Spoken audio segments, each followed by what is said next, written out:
கர்த்தர் நல்லவர், அவர் கிருபை என்றும் உள்ளது. கர்த்தர் இந்த வேளையிலே உங்களை ஆசீர்வதிப்பாராக. தேவனுடைய ஆலயம் எது? தேவனுடைய ஆலயம் மிகப்பெரிய கட்டடம் அல்ல, மிகப்பெரிய கூட்டங்கள் அல்ல, ரொம்ப பெரிய கூட்டங்கள் நிறைஞ்ச இடம் ஒரு பெரிய ஆலயம் இல்லை. நீங்கள் தான் தேவனுடைய ஆலயம். நீங்கள் என்ன? உங்கள் சரீரம் அல்ல, உங்கள் ஆத்துமா. உங்கள் ஆத்துமா எந்த அளவுக்கு வளரணும்? தேவனுடைய ராஜ்யத்தை குறித்த அறிவில் வளரணும். உங்கள் சரீரம் பரிசுத்தமாக இருக்கணும், உங்கள் ஆவி பரிசுத்த சிந்தையில் இருக்கணும். அடுத்தது மிக முக்கியமாக ஆத்துமா கிறிஸ்துக்குள்ளே வளர்ந்து பெருகணும். ஏன்னா ஜீவ ஆத்மாவாக இருக்கிற நீங்கள் என்றைக்குமே பரிசுத்தமுள்ள ஆத்மாவா தேவனை குறித்த அறிவில் அதிகமாக வளர்கிறவளாக இருக்க வேண்டும். ஆத்மா அழிவில்லாதது, அது தேவனுடையது. இப்போ நீங்கள் தேவனுடைய ஆலயம்னா உங்கள் ஆத்மா வளரணும். இன்றைக்கி பார்த்தீங்கன்னா நிறைய கட்டிட்டேன், நிறைய கட்டடம் கட்டியிருக்கேன், பெரிய சர்ச்சு கட்டியிருக்கேன் அப்படி நிறைய பேர் சொல்கிறோம். நிறைய பேரை நான் சம்பாதிச்சிருக்கேன், நிறைய ஆத்மாக்களை நான் சம்பாதிச்சிட்டேன், நிறைய பேர் நான் ரட்சிப்பில் நடத்திருக்கேன். நம்ம ஆத்மா என்ன நிலைமையில் இருக்குது? அது நல்லா வளர்ந்துருக்கா?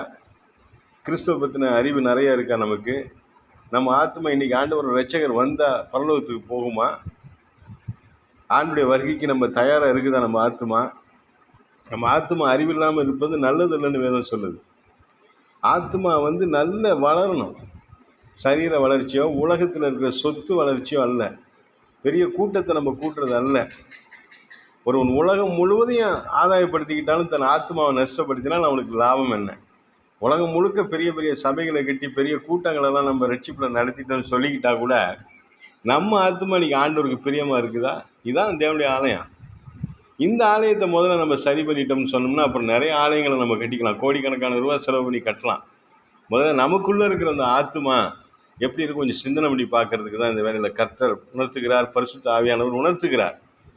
நம்ம ஆத்மா எப்படி இருக்குது? நல்லா வேதம் வாசிக்குதா? நல்ல ஞானத்தில் இருக்குதா? பரலோகத்தை குறித்த ஞானம் அதிகமாக இருக்கா? நித்திய ஜீவனை குறித்த உணர்வுகள் இருக்கா? நம்ம சந்திக்கிற மக்களுக்கு நித்திய ஜீவனை குறித்து நம்ம சொல்கிறோமா?